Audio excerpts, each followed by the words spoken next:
ማለት ነው።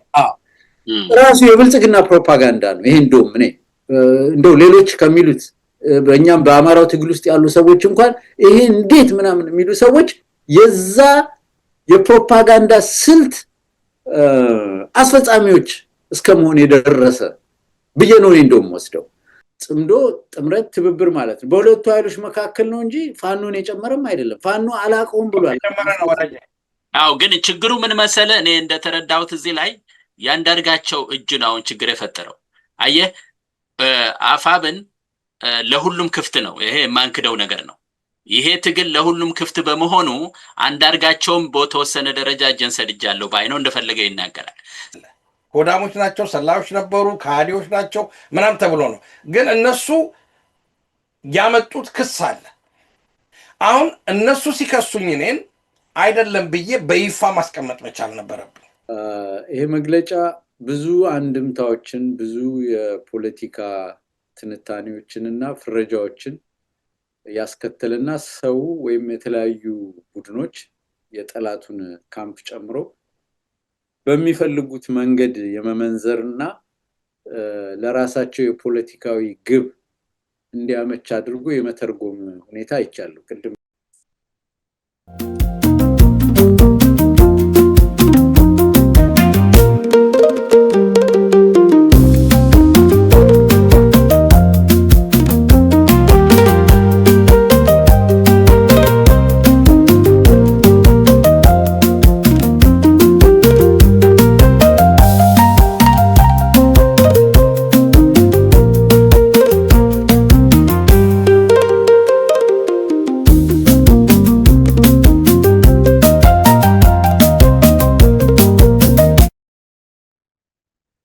እናስተልኝ አድማጭ ተመልካቾቻችን እንግዲህ ዛሬ በራስ ስቱዲዮ የአማራ እይታን ይዘን ቀርበናል። ያው እንደምታዩን እንግዲህ ዛሬ ከበድ ያለ እንግዳ ይዘን ቀርበናል። ጋዜጠኛ ምናላቸው አብሮና አለ። ይሄን የዛሬውን ዋናው ውይይታችን ከመጀመራችን በፊት እስቲ ሰላምታው እንዳለ ሆኖ አብረን ስላወራን አሁን እኔ ሰላምታ ማላቀረብኩም፣ ግን እስቲ ጋዜጠኛ ምናላቸው እስኪ አንተ ጀምር አንዳንድ ጉዳዮች እስኪ እንደመረጃ ስጠንና ከዛ በኋላ ወደ ዋና ጉዳያችን እንግባ። ጋዜጠኛ ምናላቸው መጀመሪያ ከበድ ያለ ሚለው ይታረምልኝና ቀለል ያለ እንግዳ ፈታ ያለ ይሻላል። እሺ ተቀበያለሁ። ሰላም እንደምን ዋላችሁ? በምን በርዕሰ ጉዳዩ ላይ ነው በኢንፎርሜሽን ነው የምንጀምረው? በኢንፎርሜሽኑ እስኪ እንጀምር። አሁን ልክ ልንገባ ስንል ስለ ምክክር ኮሚሽን ጉዳይ ትንሽ አንስተሃልና እስኪ ስለሱ ደግሞ ይሄ ሰውዬ ምን እያለ ነው የሚለውን በሱ ብጀምርልን እስኪ ምናላቸው። እሺ አመሰግናለሁ ፕሮፌሰር። እንግዲህ የዚህ የምክክር ኮሚሽን ውይይት የሚባለው ልክ በጉጉት ሲጠበቅ እንደነበር አድርጎ በቃ የኢትዮጵያ ሕዝብ ካለው ችግር መንጥቆ የሚያወጣው የምክክር ጉባኤ ሊጀመር ነው አይነት ካምፔን ሲያደርጉ እንደነበር ይታወቃል። በብልጽግናው በኩል ያለው ካምፕ እንግዲህ እንደሚታወቀው በተለያዩ ኮሚሽነሮች ሲመራ የነበረው የኢትዮጵያ ምክክር ኮሚሽን የሚባለው ጉባኤውን በነገው ዕለት ይጀምራል ተብሎ ይፋ ተደርጓል። እንግዲህ ይሄ ጉባኤ ማንን ያሳተፈ ነው? የቶችን ተቃዋሚ ኃይሎች፣ የቶችን ትጥቅ ትግል ላይ የተሳተፉ ሰዎች፣ በአብይ ተጻራሪ ያሉትን እነማንን አሳተፈ ሲባል ጉልህ የሆነ ዋናዎቹን በኢትዮጵያ ፖለቲካ ውስጥ ከፍተኛ ጥያቄ እያነሱ ያሉና የህዝብን ችግር የህዝብን አንገብጋቢ ሁኔታ አንግበው ያንን ወክለው የሚገኙ ሰዎች ያሉበት አይደለም። ድራማ ቲያትር የሚመስል ነገር ነውና የራሳቸውን ካድሬዎች ሰብስበው ኢትዮጵያ ትመካከራለች፣ ኢትዮጵያ ከችግሯ ልትወጣ ውይይት ሊጀመር ነው ምን የሚል አይነት የፕሮፓጋንዳ ስራው በሰፊው ሲካሄድ ነበር እና በዛሬው ዕለት አብይ አህመድ አንድ ነገር ጽፏል ለኢትዮጵያ ህዝብ የሚልና እሱን ያለው ላንብብላችሁና ከዛ አንዳንድ መረጃዎችን ሰጥቼ አስተያየት ትሰጡበታላችሁ። ኢትዮጵያ ለታሪካዊውና ታላቁ የሀገራዊ ምክክር በምትሰናዳበት በዚህ ወሳኝ ታሪካዊ ወቅት ይላል አብይ አህመድ ለመላው የሀገሬ ልጆች የማስተላልፈው ታላቅና የከበረ ጥሪ አለኝ። ነገ የሚጀምረው ውይይት ፍቱን የፖለቲካ መድረክ ብቻ ሳይሆን የእኛንና የመጪውን ትውልድ ዕጣ ፈንታና የወደፊት ተስፋ ሙሉ በሙሉ የሚወስን አዲስ የታሪክ ምዕራፍ ጭምር ነው። ለሀገራችን ዘላቂ ሰላም፣ መረጋጋትና ሁለንተናዊ ብልጽግና የምትተጉ የኢትዮጵያ ታላቅነት ግድ የሚላችሁ ሁሉ ፈረሱም ሜዳውም ይሄው።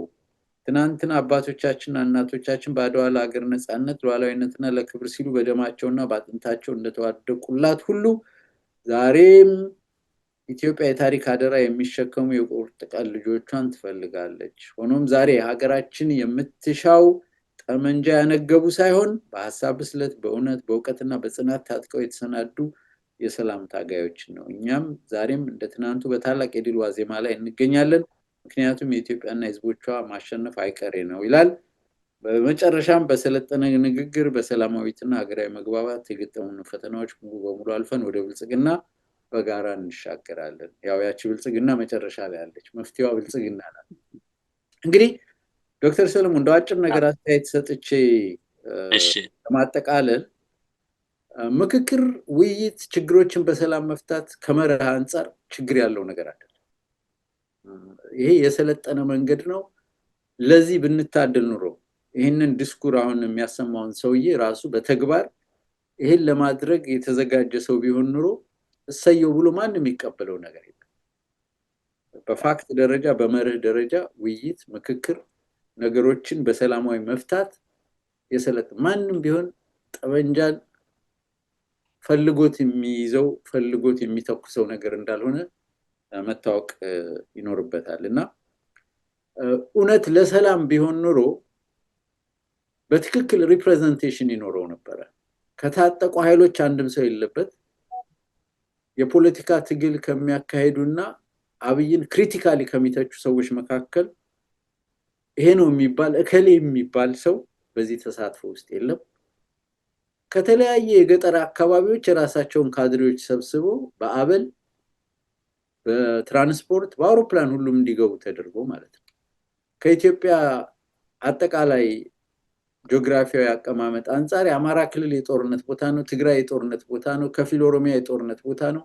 ከዚህ አካባቢ የተወከሉ ሰዎች በየትኛው ትራንስፖርት ይመጣሉ? ይምጡ ይባል ፌክ ነው፣ ድራማ ነው የሚሰራው ምንለው ለዚህ ነው። እና ሪፕሬዘንቴሽን የሌለበት ስለሆነ ማንን ነው የሚያታልለው ብሎ ራስን መጠየቅ ይቻላል። በሌላ መንገድ ስለ ሰላም፣ ስለ ውይይት ምናምን ያወራል። ስለ ሰላም፣ ስለ ድርድር እኮ በተደጋጋሚ ጊዜ ይህንን ጥያቄ በሰላም እንዲፈታ ገና ፋኖ ወደ ትግል ከመግባቱ ጀምሮ ስንት ጊዜ ሲለመን የነበረ ሰው ነው። አሁንም ቢሆን የሰላም ጥረቶች ይጀመሩና ውይይት ይባልና ከሌሎችም ኃይሎች ጋር ንግግር ይጀመር ይባልና የሆነ ሙከራ እንኳን ሲደረግ ዲዲአር የሚባል የመንግስት ሁልጊዜ ሌሎችን እንደ ሽፍታ በመቁጠር ዲስአርም አድርጉ፣ ሪሃቢሊቴሽን ያስፈልጋል፣ ዲስኢንቴግሬሽን ያስፈልጋል፣ ዲስአርም፣ ዲስኢንቴግሬት እና ሪሃቢሊቴት አድርጉ ነው የሚለው። ከሽፍትነት ውጡና ወደ መንግስት ገብዛችሁ ስልጣን እንስጣችሁ፣ ሰራዊቱ ውስጥ እናሳትፋችሁ ምናምን ነው እንጂ የሚባለው አቻላቻ ውይይት ለማድረግ የኢትዮጵያን ችግር ለመፍታት የጋራ ሀገር ነው ብሎ እኩል መጫወትና መወያየት የሚያስፈልግ ሁኔታ ስለሌለ ያው ድራማው ቀጥሏል። ነገ ድራማውን ገቢር አንድ ብለው ይጀምራሉ። ከዛ ውጭ እነ ኦባሳንጆ ገብተዋል፣ ልምዳቸውን ሊያካፍሉ ነው። ታላቁን ኦባሳንጆ ተቀብለናል ምናምን ይባላል።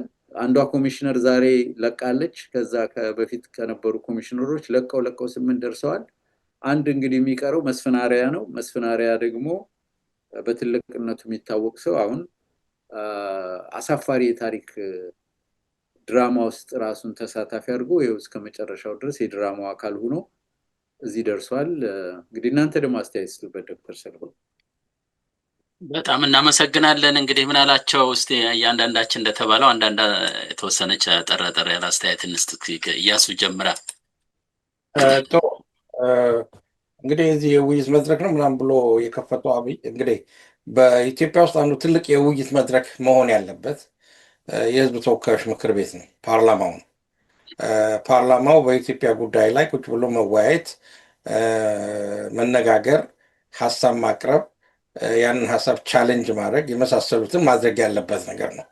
ግን ፓርላማው የጭብጨባ ስብስብ ወይንም የአጨብጫቢዎች ስብስብ ሆኖ የቀረበት ሁኔታ ነው እና ህዝብ የወከላቸው እንግዲህ በተባለው በቅንፍ ውስጥ እናስቀምጠው ህዝብ የወከላቸው ስለ ሀገራቸው፣ ስለ ህዝባቸው፣ ስለወከላቸው ህዝቦች የማይወያዩበት አገር መድረክ ውስጥ ሌላ የውይይት መድረክ ፈጥሬ ህዝብን አዋይቼ ለኢትዮጵያ መፍትሄ አመጣለሁ ማለት በጣም ተቃርኖ ነው የሚሆነው። ምክንያቱም የዲሞክራሲ ስርዓት በሌለበት የመነጋገርን ባህል የጨፈለቀበት በፓርላማ ተናገሩ የተባሉትን ወንድሞችና እህቶች የገቡትንም ያልገቡትንም እስር ቤት የከተተ መንግስት ነው። አቶ ታዲዮስ ታንቱ የተከበሩ አቶ ታዲዮስ ታንቱ በ80 ምናምን ዓመታቸው እስር ቤት ነው ያሉት። ዮሐንስ በዋያለው እስር ቤት ነው ያለው። ክርስቲያን ታደለ እስር ቤት ነው ያለው። መስከረም አበራ እና ጓደኞቿ እስር ቤት ናቸው ያሉት። ምንም ያደረጉት ነገር የለም። ያደረጉት ነገር ተናገሩ ነው። ስለዚህ መናገር በኢትዮጵያ ውስጥ ወንጀል ነው። እውነትን መናገር ወንጀል ነው። እውነትን መናገር ወንጀል በሆነበት ሰዓት ዛሬ የተሰባሰቡት ሰዎች እውነት ይናገራሉ ብለን አንጠብቅ። አብይ የሰጣቸውን የካድራዊ አሰራር አለ። በየቦታው የሚሰባሰቡ በአጀንዳቸው የተሰጣቸውን ያዳምጣሉ። ውሎ አበላ አለ። ሆቴል ነው፣ ድግስ ነው።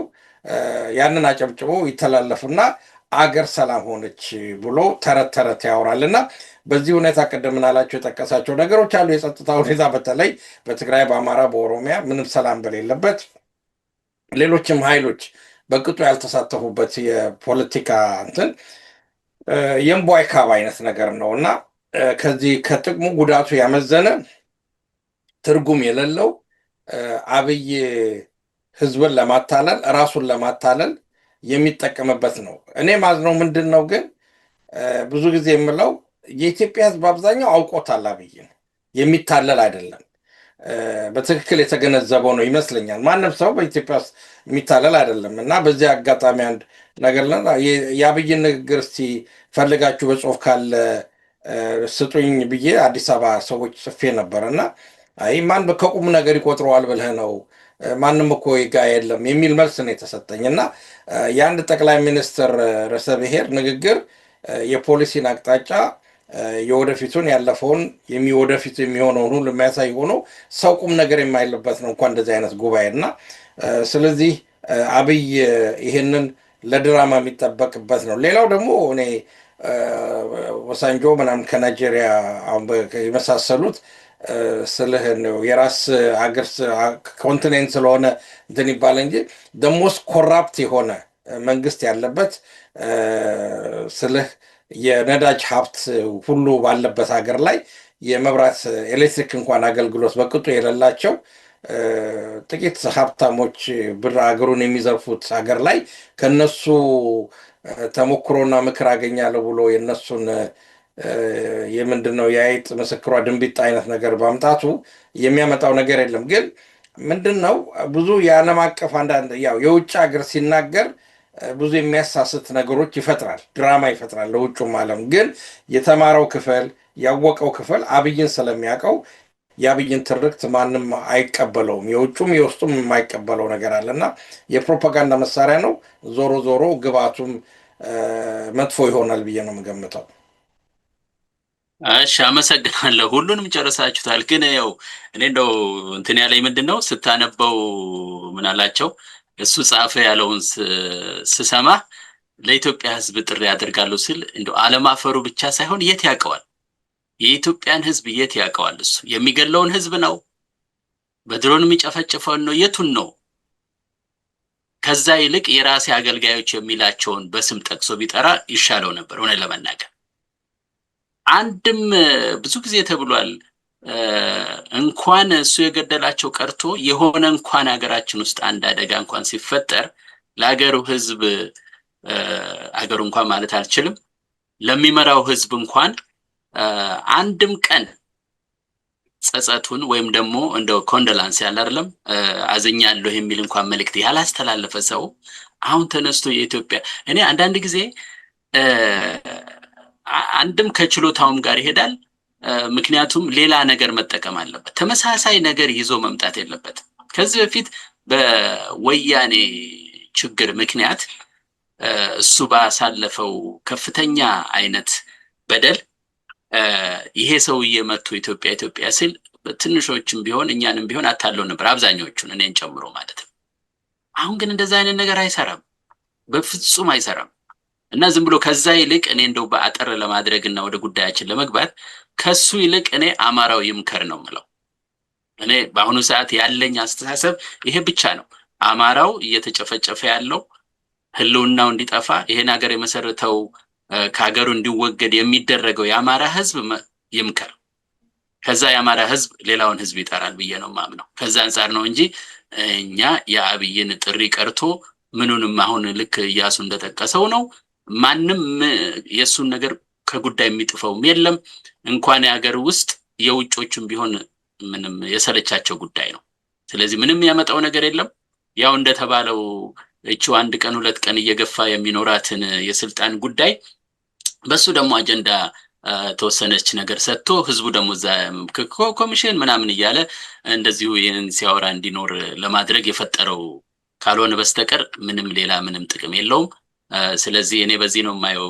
ምን አላቸው እና ወደ ዋናው ጉዳያችን ብንገባ ምን ይመስላችኋል? እንግዲህ ከዚህ አንፃር ዶክተር ሰለሞን ደርግ መንግስቱ ኃይለማርያም ከመኮብለላቸው በፊት በመጨረሻው ጊዜ ሸንጎ ተብሎ ከተለያየ ቦታ ተደርጎላቸው ምክክር ተብሎ ከተለያየ የተወጣጡ ሰዎች ተብሎ አንድ ሁለት ሰዎች ዶክተር ኃይሉና አንድ ቄስ መሰሉኝ ቄስ ከፊት ለፊት የተቀመጡ ቄስ የተናገሩትና ያቺ የመጨረሻ ዋዜማ ላይ ያለች የስልጣን ማብቂያ ክስተትን ነው የምታስታውሰውች።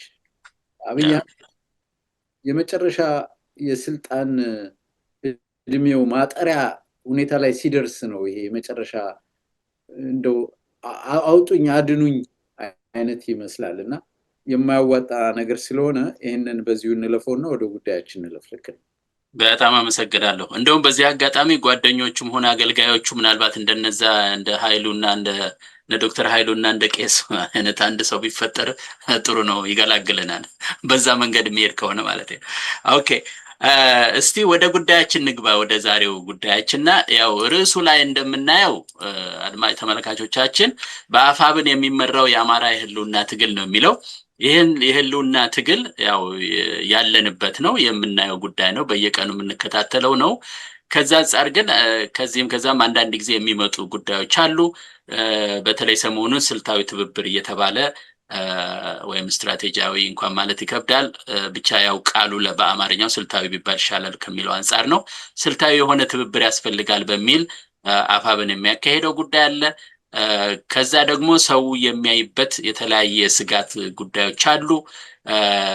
እንደገና ደግሞ በመካከልም እንደዚሁ በተለይ ከሁለት ቀን በፊት በወጣው የጎንደር እንግዲህ አንድ መሆን ጉዳይ ላይ ትንሽ የሐሳብ ልዩነት አለ የሚሉም አሉ። የተለያዩ ጉዳይ ስላሉ እነሱን ለማንሳት ነው ዛሬ መጣ ነው እና እስቲ ምናልባት ለአካሄዳችን እንዲያመች ሶስት ጉዳዮችን ነው የምናየው። አንደኛው የጎንደር መግለጫን በሚመለከት ነው። ሁለተኛ ስልታዊ ትብብርንና የትግል አቅጣጫው ጉዳይ ነው የምናየው። ከዛ ሶስተኛው ደግሞ ከውስጥ ደግሞ አንዳንድ መታረም ያለበት ጉዳይ ካለ እሱንም እናነሳለን የሚል ነው። እንግዲህ እንደ ራሳችንን እንግዲህ በዚሁ በአማራ ትግል ውስጥ ነው የምናየው ራሳችንን እንጂ ከውጭ እንደንትንም ስላልሆንን አንዳንድ ጊዜ ትንሽ የምንሰጠው የአቋም መግለጫ ጠንከር ያለም ቢሆንም ከዛ አንፃር እንድትመለከቱልን እንፈልጋለን አድማጭ ተመልካቾቻችን። ስለዚህ እስቲ መጀመሪያ በመግለጫው እንጀምር እና ሁለት ጉዳዮች አሉኝ ሶስታችንም ሐሳብ የምንሰጥበት። አንደኛው የጎንደር በላይ ዘለቀ እዝ የውህደት መግለጫ ነው። በአፋብን ማህተም ነው የወጣው፣ ግን በድርጅት ውስጥ ያለውን ሐሳብና ነጻነት የሚያሳይ ዲሞክራሲያዊ አሰራር ነው፣ ግዴለም የሐሳብ ልዩነት የሚሉ አሉ። በሌላው ደግሞ አንድ ማዕከላዊ ነገር ሆኖ ለምንድነው እንደዚህ ትንሽ የተለየ ሐሳብ ይመስላል፣ ሌሎቹ ትብብር እያነሱ ጎንደር እዝ አንድ መሆኑ ጥሩ ሲሆን ግን እዛ መግለጫው ላይ ያስቀመጣቸው ጉዳዮች ግን ከዋናው ኮማንድ ከሚያደርገው አፋብን አመራር አስተያየት ጋር አይገናኝም እና ይሄ ምናልባት ክፍፍልን ያመጣል የሚሉም አሉ። የብልጽግና ጉዳይ ሁለተኛው ነው። አንድ ላይ እንድናየው ብያ ነው። የብልጽግና ጉዳይ ያው ተያይዞታል። ያው አፋብን አልቆለታል፣ እንደዚህ ሆኗል ምናምን የሚል ደግሞ በመካከል ገብተው እንዲህ አይነት ነገር ሲፈጠር የሚያነሱ አሉ። እና እስቲ ሶስታችንም አስተያየት እንስጠው። ይሄ መግለጫ ምናልባት መግለጫውን እንደዚህ ላሳየው እችላለሁኝ፣ ግን እኔ ከረዳም ወደ መግለጫውን ጠቅለል የሚያደርግ 5 ነጥቦችም አሉ። እነሱንም አንስቶ መነጋገር ይቻላል። እና እንግዲህ አንደኛው የትግሉ መነሻና የህልውና አደጋውን ያሳያል። ከዛ የእዞቹ ውህደትና ታሪካዊ ጉባኤው ደግሞ በሐምሌ 5 መውጣቱ ያንን የሚያሳይ ነው ይላል። እንደገና ቀጣይ የሆነ የቃል ኪዳን አለው። በዛ ቃል ኪዳን መሰረት ታሪካዊ ርስቶች ሙሉ በሙሉ እስከሚመለሱ፣ የዘር ማጥፋት ወንጀል የፈጸሙ አካላት ለህግ እስኪቀርቡ፣ የሐሰት ትርክት በእውነተኛ ትርክት እስከሚተካ የመሳሰሉት ነገሮች ኢትዮጵያ ወደ ክብሯ እስከምትመለስ ድረስ ቃል ኪዳን እንገባለን ይላል። ከዛ ከሌሎች ኃይሎች በተለይ ይሄ ነው ብዙ ሐሳብ ልዩነት ተፈጠረውና ከሌሎች ኃይሎች ጋር ስላላቸው የትብብር አቋም የገለጹበት መንገድ ግን አማራን በጠላትነት ከፈረጀ ኃይል ጋር በምንም ተአምር አንተባበርም ብለዋል። እና ይሄም ነው ይችም ነች ነገሩን ሰሞኑ መነጋገሪያ ያደረጉትና ከነዚህ እና ቀጣይ እርምጃዎች ብሎ ደግሞ የህዝቡን ሰላም ማህበራዊ እንቅስቃሴ በሚያናጉ ጠላቶች ላይ የማያዳግም እርምጃ እንደሚወስዱ አስጠንቅቀዋል። እነዚህ 5 ጉዳዮችን አሉና እንዴት አያችሁት? እንደሆነ ዝም ብዬ ጠቅለል አድርጌ ነው ያቀረብኩትና እንዴት አየ ነው? እስኪ እያንዳንዳችን ይሄን መግለጫ ከአፋብን አቋም ጋር እንዴት አየ ነው? አንዳንድ መረጃዎች ካስፈልጉ አሳያለሁኝ። አንዳንድ መጠይቆች ለምሳሌ አርበኛ ዘመነ ካሴ አለ፣ ጀነራል ተፈራ አለ፣ ሌላም የሚዲያ አንዳንድ አስተያየትም አለ። እስኪ እና ከጋዜጠኛ ምን አላቸው ብጀምር እኔ ንግግር እንዳላበዛ ብዙ። እሺ መግለጫው። አመሰግናለሁ ፕሮፌሰር። በጣም ወቅታዊና ሰሞኑን እያነጋገረ ያለ ጉዳይ ነው ያነሳው።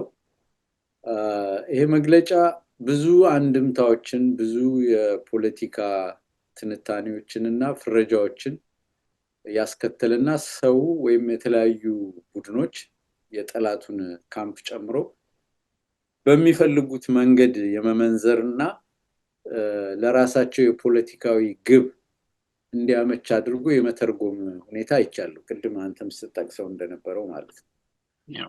በብልጽግና ካምፕ በኩል ያሉት ያው ህልማቸውን ወይም ደግሞ ቅዠታቸውን ማለት በሚቻል ደረጃ ይሄ መግለጫ መውጣቱ ንቅናቄው ሙሉ በሙሉ መፍረሱን ያመለክታል የሚል ፍረጃ ወይም የራሳቸውን ምኞት በዚህ መልኩ የገለጹበት ሁኔታ አለ። ይህን ለማለት ምን እንዳስቻላቸው ጀስቲፋይ በማያደርግ መልኩ ማለት ነው።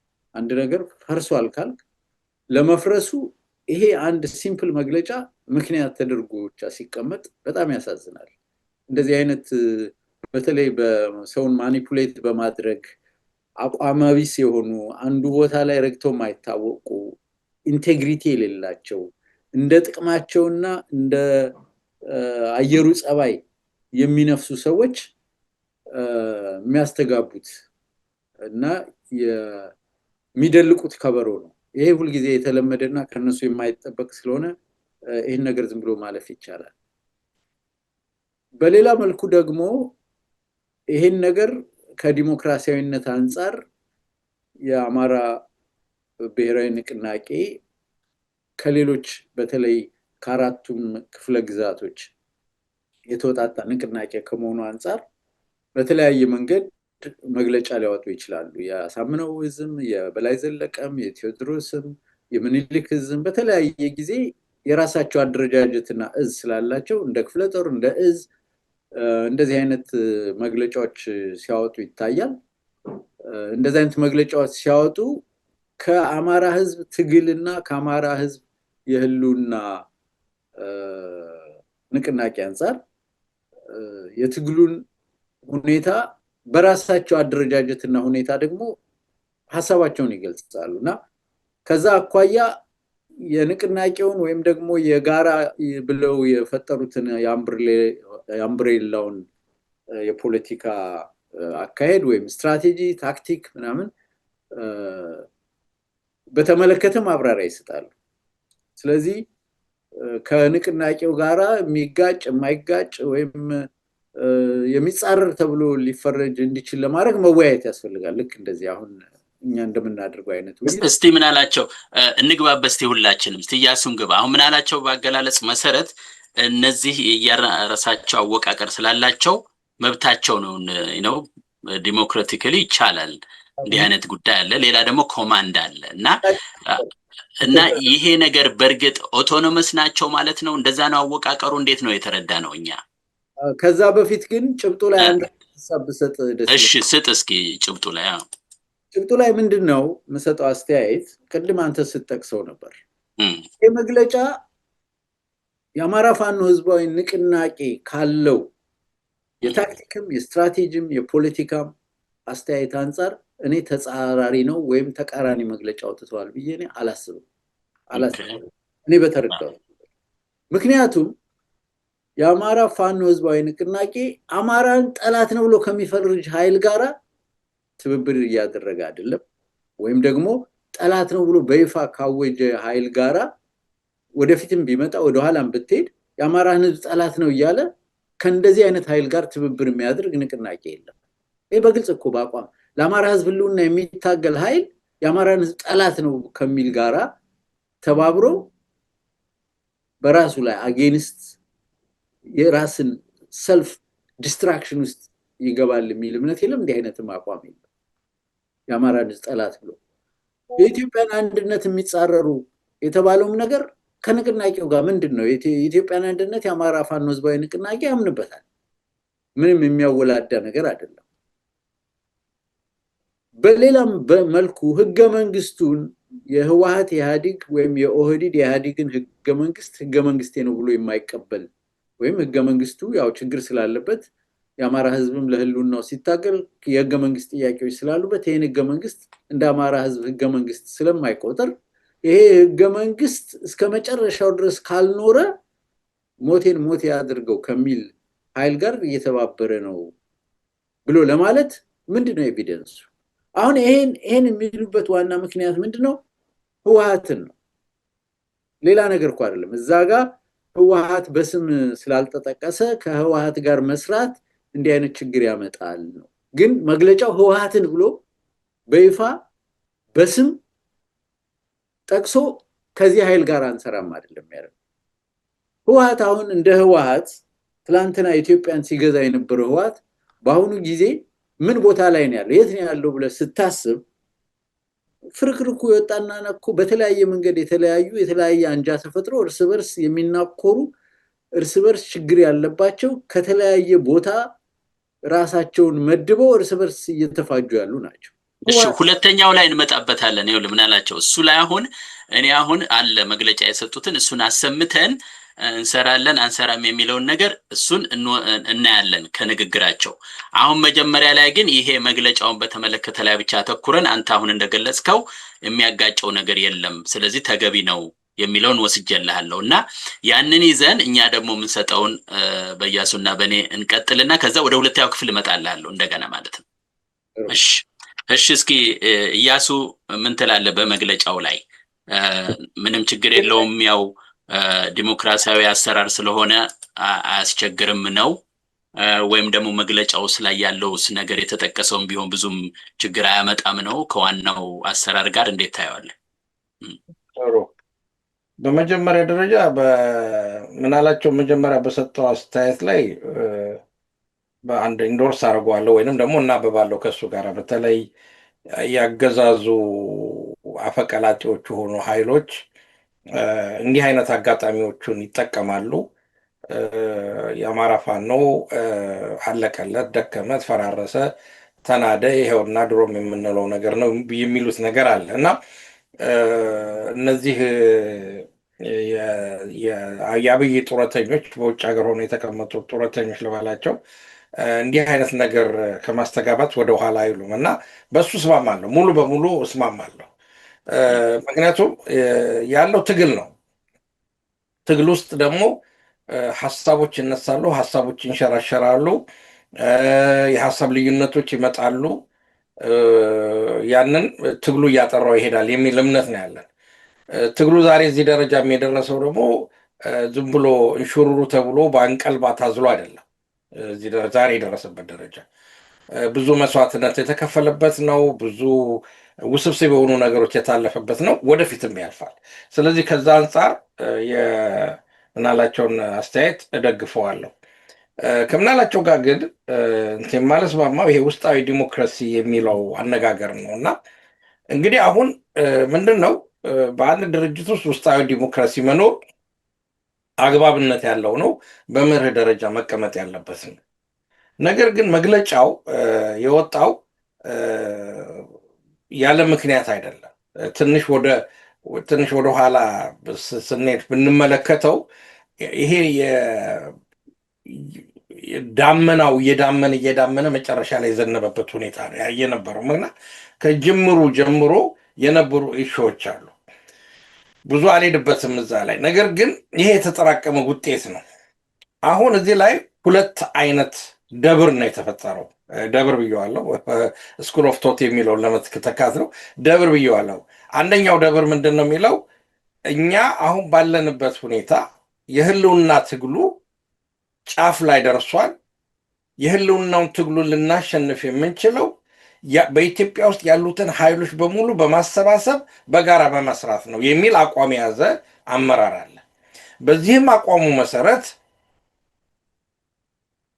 ጀነራል ተፈራም እንዳሉት ሌሎችም አመራሮች እንዳሉት የቃላቱን ጨዋታ ትንሽ ወደኋላ ትተነው ማለት ነው፣ ብዙ ቅኔ ይበዛል የኛ አነጋገር፣ ከወያኔ ጋራ ከኦነግ ከዚህ ከኦሮሞ እንቅስቃሴዎች ጋራ አልፎም ተርፎም ደግሞ ከኢሳያስ አፈወርቂ ጋር ጽምዶ በተባለው አካሄድ በህብረት የአብይን የጠላት የሚለውን ለመምታት ህብረት የተፈጠረበትና ወይንም ደግሞ ለመፍጠርም የተፈለገበትን በለው ማይል ለማለት ነገር ግን በትክክል የተባለበት ነገር ነው።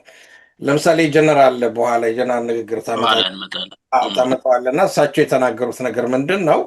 በአንድ በኩል የተናገሩት ነገር ትክክል ነው። የተናገሩት ምንድን ነው? ለትግራይ ህዝብ ከአማራው በላይ የቀረበ የለም፣ ለአማራው ህዝብም ከትግራይ ህዝብ በላይ የቀረበ የለም። ምንም ይሄ ዲና የሚደረግ ነገር አይደለም፣ ታሪካዊ ነው። የአንድ ቤተሰብ ልጆች ናቸው። እሱ አይደለም ጥያቄው። ፖለቲካው ግን ለአማራ ህዝብ የቀረበ አይደለም። አሁን ሁለተኛው ደብር ላይ የተፈጠረው ወይንም ደግሞ አሁን መግለጫ በዚህ በላይ ዘለቀ እዝ በጎንደሩ የተሰጠው መግለጫ ምንድን ነው? ከነዚህ ኃይሎች ጋር ምንም ችግር ውስጥ ብንገባም፣ አጣብቂኝ ውስጥ ብንገባም፣ ትግልን ብንገባም ትላንትና ችግር ከፈጠሩብን ኃይሎች ጋር ተሰልፈን አንሰራም ነው። ወይንም አንድ አይነት የፖለቲካ ወታደራዊ ምንም አይነት ስትራቴጂ አይኖረንም የሚል ነው። ይህ ሁለቱ የደብር ልዩነት በጣም ከፍተኛ ክፍተት ነው ያለው። በውስጣዊ ዲሞክራሲ የሚታይ አይደለም። በውስጣዊ ዲሞክራሲ የሚታየው ምንድን ነው? የበላይ አመራሮቹ የእዞች አመራሮች የሸዋም፣ የወሎም፣ የጎንደርም፣ የጎጃምም ተሰባስበው ቁጭ ብለው በራቸውን ዘግተው ተፋልጠው በውይይት ሌት ተቀን ተናግረው መጨረሻ ላይ በጋራ የሚያወጡት ውሳኔ በውስጣዊ ዲሞክራሲ የተብላላ ስለሆነ ያስኬዳል። ይሄኛው ግን አጠቃላይ በእንግሊዝኛው ዩተርን የምንለው አይነት ነገር ነው። ወደኋላ ከአንድ ፖሊሲ ወደ ሌላ ፖሊሲ የመለጠን ጉዳይ ነው። ስለዚህ ከኔ ከውስጣዊ ዲሞክራሲ ይዘት ጋር አልመለከተውም።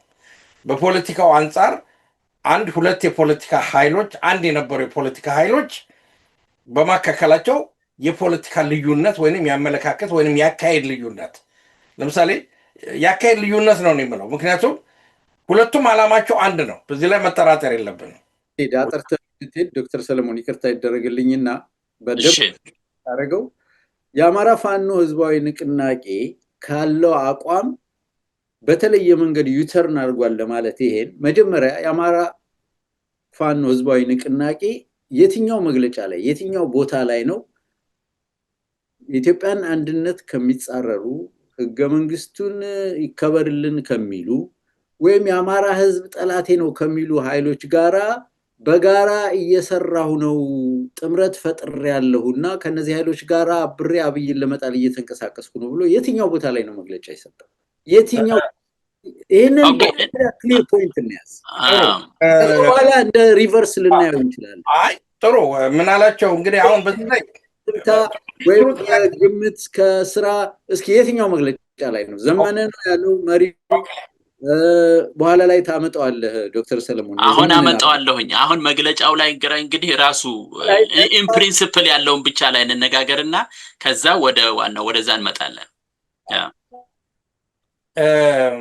ይሄ ነገር ሲብላላ እንግዲህ አሁን እዚህ ላይ ዱ ኦል ሪስፔክት ማለት ነው። ይሄ ሲብላላ ኦልሞስት ከ10 ወር በላይ አመታቶች ከ10 ወር በላይ የተጻፈ ነው። እኔ ራሴ ጽምዶ ብዬ ከጻፍኩኝ ኦክቶበር ላይ ነው የጻፍኩት። 10ኛ ወር ሆኗል። በዚህ ጉዳይ ላይ ፐርሰናሊ ራሴም ኢንቮልቭ ያደረኩበትና አንዳንድ ሆኑ ነገሮች እንደነበሩ አውቃለሁ። ዋናው ነገር ምንድን ነው? ጽምዶ የሚባለው ጽንሰ ሀሳብ ለምሳሌ ቲንክ ቤልጅየም ነው መሰለኝ ፕሮፌሰር መሐመድ ያሉት እሳቸው፣ አንዳርጋቸው እንዲሁም በተለይ በመዓዛ ሚዲያ የሚቀርበው በአንከር ሚዲያ የሚቀርበው ጀነራሉ ሁሉም ተሰባስበ ስትመለከተው መግለጫ ያውጡ እንጂ ባይ ዲፎልት የሚናገሩት አንድ ነገር አለ። መግለጫ ለማውጣታቸው ነው እንደም ትልቁ ችግሩ። እዚህ ላይ አንድ የፖለቲካ ድርጅት የፖለቲካ አቅጣጫውን በተመለከተ ከህዝብ ጋር መክሮ ከአመራሩ ጋር መክሮ መግለጫ ቢያወጣ ኖሮ አየህ አሁን ይሄ ለዲፌንሲቭ እንዲያመች ተብሎ የተቀመጠ ነገር ነው። አሁን በዚህ ላይ መቼም እውነት ለመናገር ምን አላቸው አሁ በዚህ ቀንና ሌሊት በምንከታተለው ጉዳይ ላይ ኦብቪየስ የሆነ ነገር ነው። በጣም ግልጽ የሆነ ነገር ነው። የፕሮፌሰርንም መግለጫ ማምጣት ይቻላል። ፕሮፌሰሩ ለምሳሌ ጽምዶ ለምሳሌ ወደ ምንድን ነው የሚባለው ፖርት ሱዳን ላይ ስብሰባ ሲደረግ የሱዳንን፣ የኤርትራን፣ የፋኖን ሌሎችንም ሀብሮች በአንድ ላይ የማምጣት ነገር ነው የተባለው። እስኪ እዚህ ላይ እኔ መካከል ላይ ልግባና ይሄ ጽምዶ የሚባለው እኔም እንደሰማሁት እንግዲህ አስረስ ያቀረበው ላይ ጽምዶ ምናምን የሚለው አንዳርጋቸው በግሉ የሚሰራ ነው እኛ የምናውቀው ነገር የለም ብሏል። እንግዲህ በአደባባይ የሰማሁትን ማለት ነው። እሱን ጽምዶን በሚመለከት ነው አሁን ነገሩ ያለው። በኤርትራውያንና በኤርትራው ኃይል በሻዕቢያና በህወሓቶች መካከል የተደረገ የትብብር መንፈስ ያለው እሱም ይፋዊ የሆነ አይደለም። ጽምዶ የሚሉት እኮ የትግራዮቹንና የኤርትራን ትብብርና ጥምረት ነው ጽምዶ የሚሉት። ራሱ ቃሉ ግዕዝ በለው ትግርኛ ጽምዶ ጥምረት ትብብር ማለት ነው። በሁለቱ ኃይሎች መካከል ነው እንጂ ፋኖን የጨመረም አይደለም። ፋኖ አላቀውም ብሏል። አዎ ግን ችግሩ ምን መሰለ እኔ እንደተረዳሁት እዚህ ላይ ያንዳርጋቸው እጅ ነው አሁን ችግር የፈጠረው። አየህ አፋብን ለሁሉም ክፍት ነው። ይሄ የማንክደው ነገር ነው። ይሄ ትግል ለሁሉም ክፍት በመሆኑ አንዳርጋቸውም በተወሰነ ደረጃ እጄን ሰድጃለሁ ባይ ነው እንደፈለገ ይናገራል። ስለዚህ ባይሆንም እንኳን የሚገናኝበት ሊንክ አሁን አንዳርጋቸው ሊሆን ነው ማለት ነው። በጣም በሚያሳዝን ተግባር አንዳርጋቸውንም ተችተናል ከዚህ በፊት እያሱ እኔና ተስፋ የሆነን ወይም ሌሎቹ ማለት ነው። እና ኤኒዌይ እስኪ አጠቃለውና ነገርህን አሁን ወደ ዋናው አሁን ወደ አነሳው ነገር ላይ በመረጃ እንምጣበት። አይ በመረጃ ነው የምንመጣው። እንደው ምን አላቸው ሙግቱን ከፈለገ ያው ሸሚዛችንን ጠቅለል እናደርጋለን። ጉዳዩ እንደዚህ ነው።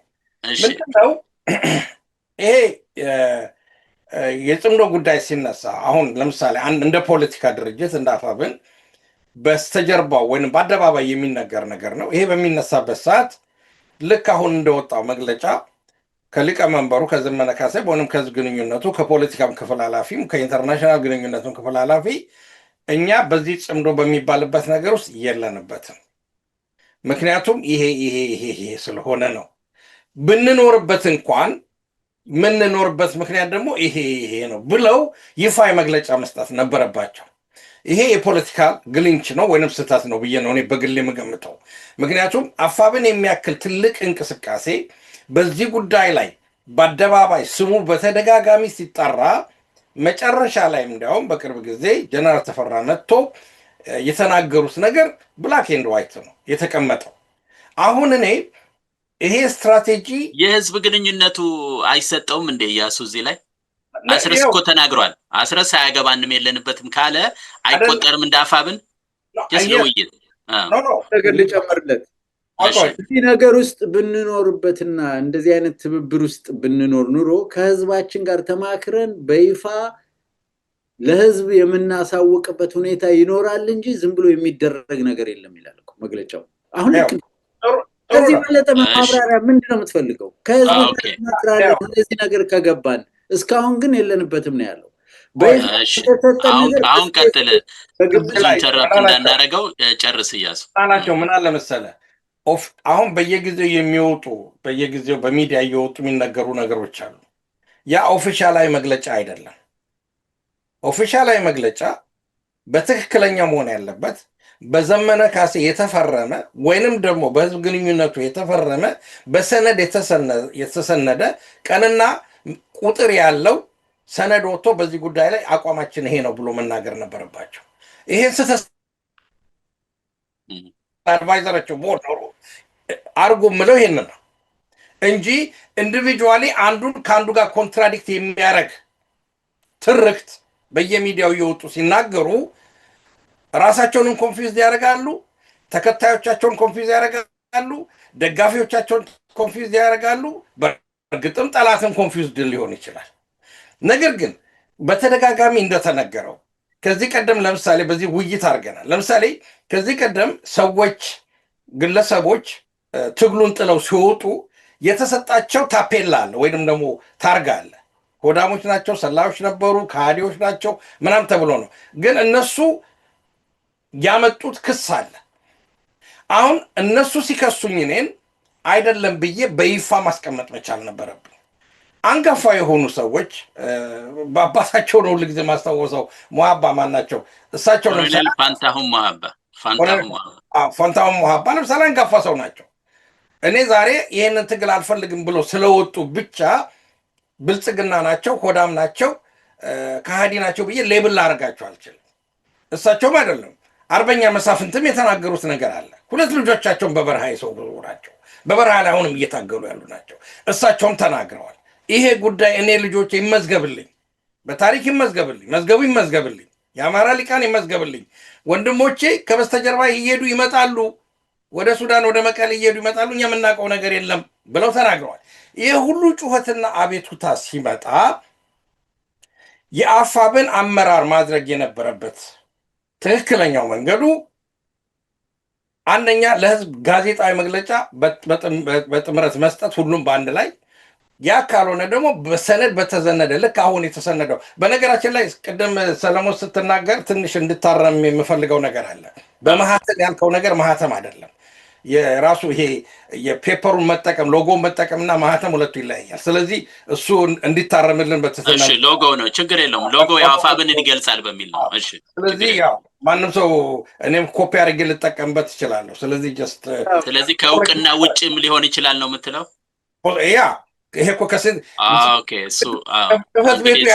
ጽህፈት ቤቱ ያላወቀው በማህተም ከሆነ በማህተም ከሆነ ጽህፈት ቤቱ ያወቀው ነው። ያለ ማህተም ከወጣ ግን ማንም ሰው እኔም ልጠቀም እችላለሁ እንደዚህ አይነት ነገር ሰርቼ። ስለዚህ እዛ ላይ የቴክኒካል ስህተቶች አሉ፣ እዛ ላይ እንዳለ አድሚት እናል።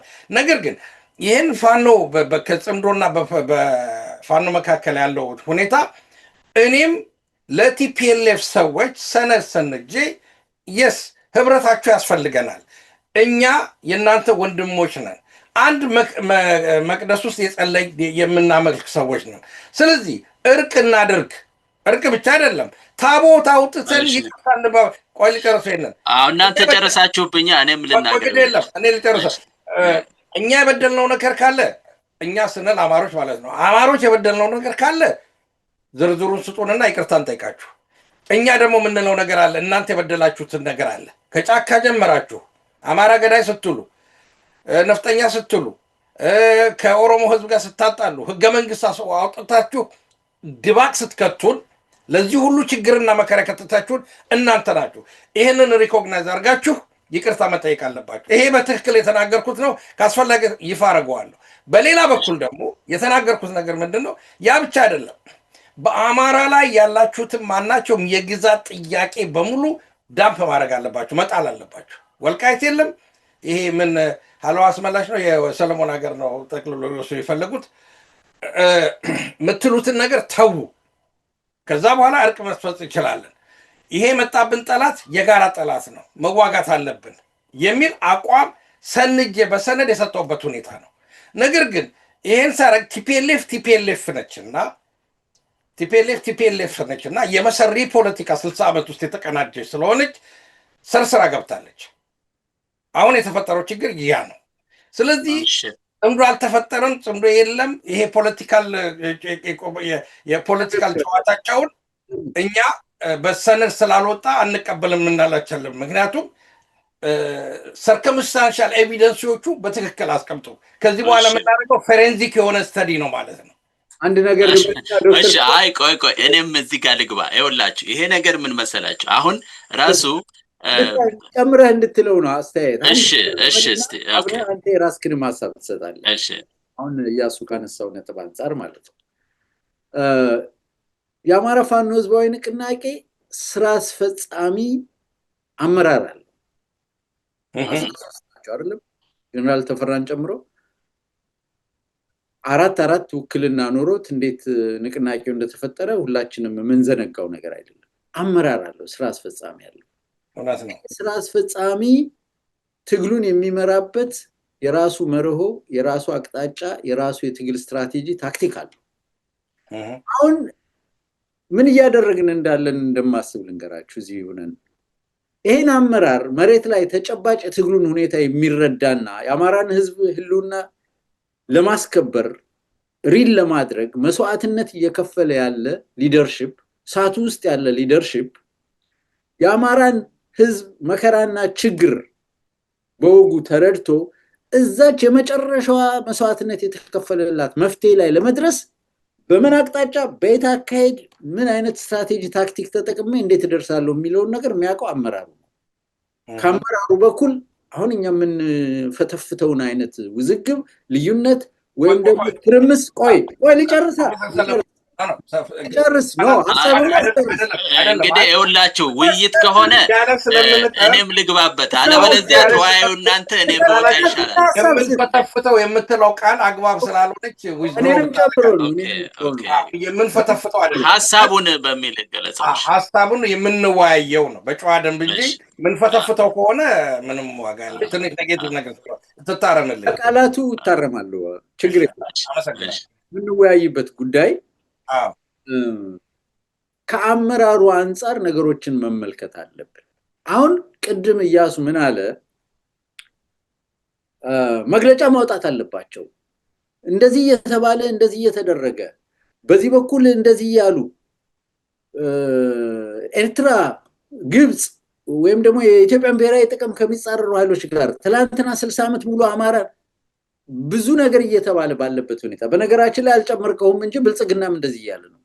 የብልጽግና ትልቁ የፕሮፓጋንዳ ስልት የኢትዮጵያን ህዝብ ይዝበታለሁ ብሎ ቀን ከሌሊት የሚሰራበት ዋነኛው የፕሮፓጋንዳ አቅጣጫ ፋኖ ከኤርትራ ከግብፅ ጋር ከኢትዮጵያ የዚህ ሀገር የብሔር የጎሳ እና የኢትዮጵያ ለዚህ መከራ እንድትበቃ ካደረገው ህወሓት ጋር አብሮ ተባብሮ ኢትዮጵያን ሊወጋ ነው ሊያፈርስ ነው የሚለው ራሱ ብልጽግና የመጥረቢያው ታሪክ ማለት ነው። ራሱ የብልጽግና ፕሮፓጋንዳ ነው። ይሄ እንደው ሌሎች ከሚሉት በእኛም በአማራው ትግል ውስጥ ያሉ ሰዎች እንኳን ይሄ እንዴት ምናምን የሚሉ ሰዎች የዛ የፕሮፓጋንዳ ስልት አስፈጻሚዎች እስከመሆን የደረሰ ብዬ ነው እንደውም ወስደው ለምንድን ነው ተባባሪዎች ሰለባ በላቸው? አውቀውም አውቀው ምን አላቸው? ሰለባ በሚለው እንውሰደው። ምክንያቱም ነጥብ ልናገር ስል ነው የምትይዙ አይደለም እድል እያሱ የመጨረሻውን ተናገር። እሺ ምን አላቸው? የመጨረሻውን እያሱ መግለጫ ካላወጡ ካልተናገሩ ስራ አስፈጻሚው እንዲማረግ አለበት ይላል። ፖለቲካ እኮ ነው እየተካሄደ ያለው። ለምንድን ነው ተገማች የምትሆነው? ተገማች የምትሆነው ዝም ብለህ የፖለቲካ ስልትን ስትራቴጂን ለጠላት በር እየከፈትክ መግለጫ እንዲህ በሆነ በተባለ ቁጥር አገዛዙ እንደዚህ እናድርገው እየወጣ ዘመነ ካሴ በጽሁፍ ወይም ደግሞ ስራ አስፈጻሚው የተሰበሰበ የጠላት አጀንዳ ተቀባይ የምትሆንበት ምክንያት ነው። ለምን ተገማ ዝም አሉ? እንኳንም ዝም አሉ። የፖለቲካ ብስለታቸውን ነው የሚያሳየው። በትክክል ውይይት ትክክል። አንደኛ እዚህ ውይይት ስቀመጥ ሌብል ልደረግ አይደለም የተቀመጥኩት፣ ሌብል ወይንም ታርጋ እንዲለጥፍልኝ አይደለም። ያ ትልቅ ስህተት ነው። ሀሳቡን ነው። ጠላት ይሄንን ጉዳይ ይጠቀምበታል። ቅድም ተናግሬያለሁ፣ ይጠቀምበታል። ነገር ግን ጠላት ተጠቀመበት ተብሎ ወንድሞቻችን ስህተት ሲሰሩ ስህተቶቻችን ስንጠቁም ደግሞ የጠላት አካል ናችሁ፣ የጠላት ሰለባ ናችሁ መባል የለብንም። ያለበለዚያ ውይይት የለም። ጠላት አካል ናችሁ ዳስ ኢንቱዊሽን ያ ነው ማይንድ ያላልኩትን ለምን ትተረጉማለህ? አስፈጻሚ ቆይ እንደገባኝ ከሆነ አስፈጻሚ ባባሪ ብለህ እኮ አረምከው ሰለሞን። አረምኩት በዛ ሳናስበው ሳንፈልገው አይደለም። እኔ በዚህ ጉዳይ ላይ ከአንድም ሁለት አርቲክል ከኦክቶበር ጀምሮ ስጽፍ ነበረ፣ ስወያይበት ነበረ። መብት ነው። አሁን ይሄንን ስናገር ያመጣዋቸው ነጥቦች አሉ። ሀሳቡ እንኳን ቢኖር የአማራ ህዝብ ትልቅ ህዝብ ነው። በፖፑሌሽን ይበልጣል፣ በመሬት ይዘት ይበልጣል፣ በኢኮኖሚ ይበልጣል፣ ባሉት ኢንተሌክቹዋሎች የተሻለ ካፓሲቲ ያለው። ስለዚህ የአማራ ፋኖ አፋብን በአማራ ህዝብ ላይ ብቻ በመመካት ትግሉን ማካሄድ ይችላል የሚል ጠንካራ እምነት አለኝ። ከማንም ጋር መሞዳሞድ አያስፈልግም። ነገር ግን ይሄ ነገር እኔ ራሴ በግሌ የገባሁበት ጉዳይ ነው እያልኩ ነው። አንተ አላምነህ አልከኝ። ተጠይቄ ጽምዶ የሚባል ነገር ልንፈጥር ስለሆነ በጽምዶ ጉዳይ ሊወያዩ የሚችሉት አማሮች መጥተው እንዲወያዩልን መድረክ እንከፍታለን ተብሎ ተጠይቆ ምንም አይደለም ለስስ እንወያይ ብዬ መድረኩ ሲከፈት በቁጣ የሄዱ ሰዎች አሉ። ከየት ነው የመጣልህ ያ ጥሪ? ከወያኔ ነው? ከቲፒኤልኤፍ። ኦኬ አዎ፣ እሱ ግልጽ ያደርገዋል። ስለዚህ ለራሳቸው ዓላማ ሊሆን ይችላል የጠሩ ማለት ነው። ስለዚህ ይሄን የማውቀውን ጉዳይ አሁን አብይ የአብይ ፖለቲካ አጠቃላይ ሁኔታ የተከፈተውን ክፍተት ይጠቀምበታል። ይህንን አረጋግጣለሁ። የመጥረቢያው ታሪክ ነው ብያለሁ። ነገር ግን የመጥረቢያውም አካል አይደለሁኝም፣ ልሆንም አልችልም። እኔ ፖዘቲቭ ክሪቲሲዝም ወይንም የገንቢ የሆነ ሂስ በምታቀርብበት ሰዓት ከዚህ ቀደም ትግሉን ከበረሃ ነቅለው ሲገቡ ሰዎች እነሱ ድሮም እንዲናቸው የሚባል አለ። እዛ ላይም ጥያቄ ነበረኝ በወቅቱ። እንደናቸው ከማለት ችግሩ ምንድን ነው? ችግሩ ላይ እንወያይ። ሌብል ቀላል ነው። ስለዚህ አሁንም በዚህ ውይይታችን እንዲታረም የምፈልገው ነገር ምንድን ነው? የፋኖ ትግል እንዲሳካ እፈልጋለሁ። 100% ምንም ጥርጥር የለውም፣ መማል የለብኝም። ነገር ግን የማያሳኩት የፖለቲካል አካሄዶች እንቅፋት ደንቃራ ሊሆኑ የሚችሉትን የፖለቲካ አካሄዶች ደግሞ እንፋለማለን። በሌላ በኩል ደግሞ ኢሞሽናል የሆኑ ሰብሊሚናል የሆኑ ብላክሜሎች አሉ። ለምሳሌ እነሱ በረሃ ላይ እየተገደሉ እነሱ እዛ እያሉ ሁሉን ነገር ያውቃሉ ምናምን የሚባል ነገር አለ። ያ ነገር ከሆነ ካወቁት መልካም፣ ሁሉን ደግሞ ያውቁታል ማለትም አይደለም። ስህተት ተሰሩ የሚባለውን ነገር ራሴ በግልጽ የማውቀውን ነገር ነው። ይሄ ነገር ትክክል አይደለም። ቦርከና ላይ ሄደው ማየት ይቻላል። ጽሁፉ እዛ ላይ አለ። ከውህደቱ ጀምሮ ነው ሙግት የጀመርኩት። ከውህደቱ ጀምሮ ነው ውህደት። እንዲያውም አንድ ነገር እዚህ ጋር ላጨምርና ልጨርስ የኛውን ጉዳይ። ውህደቱ ሲዋሃድ ውህደቱን እንዲዋሃዱ ካደረጉት አንጋፋ ሰዎች መካከል ውይይት አድርጌ ይሄ ነገር እንዴት ይመስሎታል? ከቲፒኤልኤፍ ጋር መነጋገርና መስራት አደጋ የለውም ወይ ብዬ ጠየቅኩኝ። የተሰጠኝን መስነት with the point of strength ነው የተባልኩት። እንግሊዘኛው ነው የተጠቀሙበት። with the point of strength ፋኖ ጠንካራ እስከሆነ ድረስ ከቲፒኤልኤፍ ጋር መስራቱ የፋኖን ጥቅም ያስጠብቃል እንጂ ፋኖን አያንበረክከውም። የድሮ ቲፒኤልኤፍ አይደለም። ስለዚህ ይሄ ትክክለኛ ነው አካሄድ ተባለ። በእድሜ አንጋፋ፣ በትምህርት አንጋፋ፣ በማህበራዊ ሴት አንጋፋ የሆኑትን ሰው ልጋፋ አልቻልኩኝም የዛ ሰዓት። እሺ ይሄ ነው ያለው ሁኔታ። ስለዚህ ዛሬ የተጀመረ ጉዳይ አይደለም። እያሱ እያጠቃለልክ ወደ እንግዲህ ይኸውላችሁ ለወደፊት አስተካክሉ። ለአሁኑ መቼም ልለፈው እናንተ ተናገራችሁት አልቋል። እኔ ግን ይኸውላችሁ እንደዚህ ነው የማየው። አሁን ከምናደርገው ውይይት ራሱ ሰሞኑን ከተፈጠረው ሲታይ ተመልከቱ ያለውን ችግር። እኔ ደግሞ የማስበው ምንድነው ሁልጊዜ መተረታት ነች አንድ አይን ያለው ባፈራ አይጫወትም እላለሁ። ስለዚህ በተለያየ ዲሬክሽን የሚመጣው በማወቅም ባለማወቅም የሚደረጉ ጥረቶች የአማራውን ትግል የሚጎዱ ከሆነ በጣም አስቸጋሪ ነገር ውስጥ ነው ያለ ነው። እንደው የኔን ሐሳብ ለመስጠት ያህል በዚህ በመግለጫው በትክክል አሁን ቅድም በሲግኒቸር የተባለውን ባርመውም ቅሉ በአሁኑ በቴክኖሎጂ ዘመን የራስ የሆነ ፕሮፐርቲ ያለው ዩቲዩብም ታውቃለህ፣ ያንተ ያልሆነውን ነገር ዝም ብላ አታስተላልፍም። ስለዚህ ያ ሎጎም ቢሆን የአፋብን ነው። ማንም ሰው ተነስቶ ያን ከተጠቀመበት ተጠያቂ ነው የሚሆነው። አሁን እኔ ተነስቼ የአፋብን ሎጎ ነው ገብቶኛል። አይ ቅድም ስላለው ነው ይችላል ከነሱ እውቅና ውጭ ነው ስላለ ነው። ከነሱ እውቅና ውጭ አይደለም። አዎ ስለዚህ ከእውቅና ውጭ ማድረግ የለባቸውም። አንድ ነው።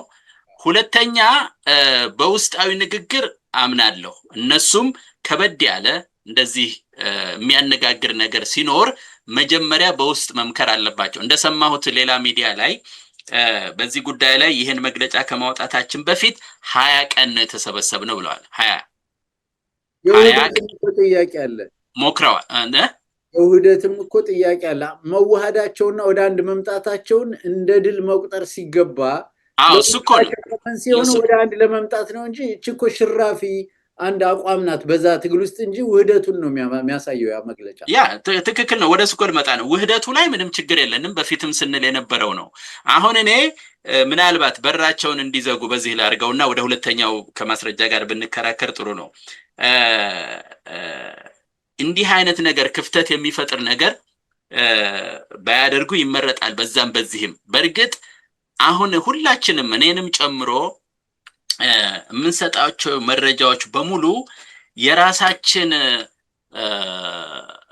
የራሳችን ወይም ደግሞ እኛ የተስማማን ሐሳብ ጋር የማድላት ነገር ካልሆነ በጣም ብላክ ኤንድ ዋይት የሆነ ግልጽ ነገር ብዙ አይገኝም። በዚህ በአማራ ትግል ውስጥ በጣም ብዙ ጩኸት አለ። በጣም ብዙ አይነት የሚያምታቱ አሉ። በጣም ብዙ አይነት ብልጽግናው አለ፣ ኦህዴድ አለ፣ በአዴኑ ምኑ የእያንዳንዱ ደግሞ ግሩፕ አለ። ይሄ ሰውዬ ራሱ የሚያሰማራው አለ። ማአት ነው። የእያንዳንዱ ባለስልጣን የራሳቸው ሳይበር እንትን አላቸው ነው የሚባለው እንደምንሰማው ከሆነ። ስለዚህ ይሄ ባለበት ሁኔታ በጣም አስቸጋሪ ነገር ውስጥ ስለምንገባ ያንን ነገር ለማጥራት ሲባል ፋኖ ትንሽ ጠንከር ያለ ነገር ቢወስድ ይመረጣል። ስለዚህ ይሄን መግለጫም ቢሆን እኔ እንደማስበው አሁን እኛ እንኳን ስንከራከር ያመጣብንን ነገር ታያላችሁ። ሌሎቹ ደግሞ እንዴት እንደሚሆኑ ግልጽ ነው። ተራው ደግሞ ምንም የማይከታተለው ሰው ደግሞ በጣም ዲስከሬጅ ይሆናል አንዳንድ እንደዚህ አይነት ነገሮች ሲፈጠሩ። ስለዚህ እኔ አሁንም ለወንድሞቼ መናገር የምችለው ለፋኖ አመራር ማለት ነው በአስቸኳይ በውስጥ ለውስጥም ቢሆን ተነጋግረው አንዳንድ ይሄ የሚያወዛግቡ ነገሮች ካሉ ቶሎ ብለው ቢያጠሩት እመርጣለሁ እንጂ ከመግለጫው አንፃር ሲታይ መግለጫው በጣም ጥሩ ነው። ማለት የአማራውን ጥያቄ ሁሉም የዘረዘራቸው ነገሮች ሁላችንም ሁልጊዜ የምንለው ነው። አጽመ ርስት ይመለሳል፣ የአማራ ጉዳይ ኢትዮጵያ ወደ ክብሯ ትመለሳለች። ይሄ በሙሉ ጥሩ ነው፣ ደስ ይላል። ግን ቀደም ያነሳው ምናላቸው ይሄን የተጻረረ ትግል አለው የሚባለው የለም፣ ምንም መረጃ የለም። አሁን በንግግር ግን አለ። አሁን በሁለተኛው ክፍል ላይ እንመጣለን። በንግግር ላይ ግን እነዛን ካደረጉ ሰዎች ጋር ግን በእርግጥ የራሳችን ጥቅም ሳናስነካ መተባበር እንችላለን የሚል አባባል ከአርበኛ ዘመነም ካሴ ስለተነገረ እኔ ምን አደርጋለሁኝ የራሴን ቆጠብ አድርግና እስኪ እሱን እንስማው። መጀመሪያ ሁለቱንም መስማት እንችላለን።